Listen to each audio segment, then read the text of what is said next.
sa Mono Rizal.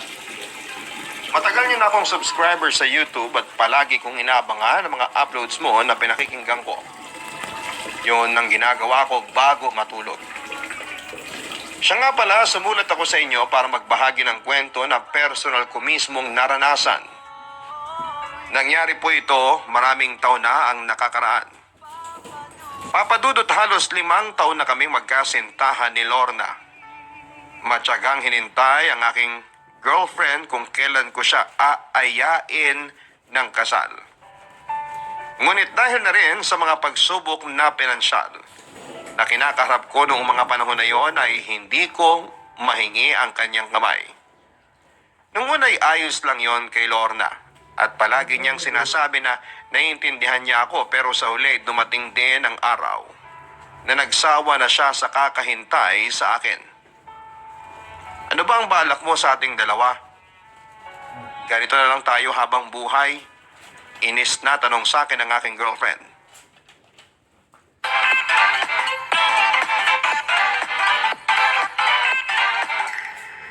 Sa akin ng aking girlfriend.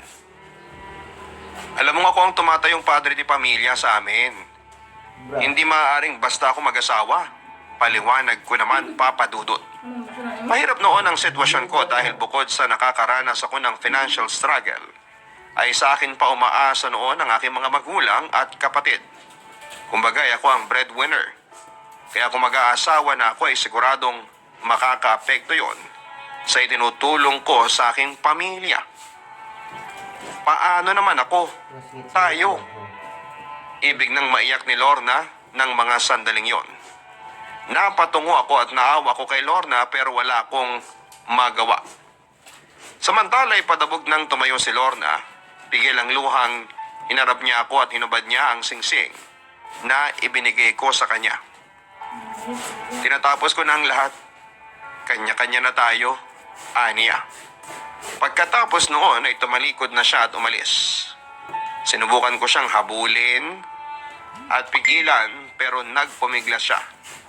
Nagmakaawa naman ako sa kanya na huwag niya akong hiwalayan. Pero tumanggi siya, Papa Dudut. Buo na raw ang desisyon niya. Sabay alis habang ako ay naiiyak na pinagmamasdaan ng aking girlfriend hanggang sa mawala na siya sa aking paningin. Kinabukasan pagkatapos naming maghiwalay ay nabalitaan kong sumama si Lorna sa isa niyang kaopisina para makipag-date. Tapos ay nabalitaan ko pa na ang lalaking yon ay matagal nang may gusto sa girlfriend ko. Papadudot, unang beses itong ginawa ni Lorna. Natakot ako at nagselos ng sobra. Kaya agad ako nag-decide noon at pinuntahan ko si Lorna isang gabi. Agad naman akong pinagbuksan ang pinto at hinarap. Pakasal na tayo, sabi ko nang walang kaligoy-ligoy. Huwag mo akong biruin. Galit pa rin ang tono ni Lorna ng mga sandaling yon. Seryoso ako. Ayoko sa pagrebelde mo sa akin ay mapunta ka sa lalaking hindi mo gusto. Sagot ko naman sa kanya. Pagkatapos ay muli kong inulit sa kanya ang aking proposal. Tinatanggap mo ba akong maging asawa mo, Lorna? Naluha at napangiti naman si Lorna bago siya sumagot sa akin. Oo, Andres. Tinatanggap ko. Pumapayag ako maging asawa mo. Dagdag pa niya. Ganon lang kadali at sumunod na ang pamamanhikan. Pagkatapos ay naitakda din ang aming kasal sa unang linggo ng darating na buwan. Bagamat hindi pa ako handa sa pag-aasawa ay naging magaan pa rin ang loob ko. Mahal ko si Lorna, simple lang ang naging pag-iisang dibdib namin sa simbahan. At kahit nalabag sa kanyang loob ay pumayag si Lorna na pumisan sa pamilya ko. Bukod kasi sa hindi pa ako handa noon ay wala pa rin akong ipon. Ayaw ko naman na ang kaunting ipon ni Lorna ang aming gastusin. Gagastusin na lamang namin yon kapag may emergency, lalo na kapag nagkaanak na kami. Samantala, 2 linggo makaraan ang aming kasal ay dumating ang isang malaking problema sa aking pamilya. Isang gabi ay may dumating na 2 lalaki sa aming bahay. Nalaman namin na nabuntis ng bunso kong kapatid na si June ang nobya niyang si Janicel.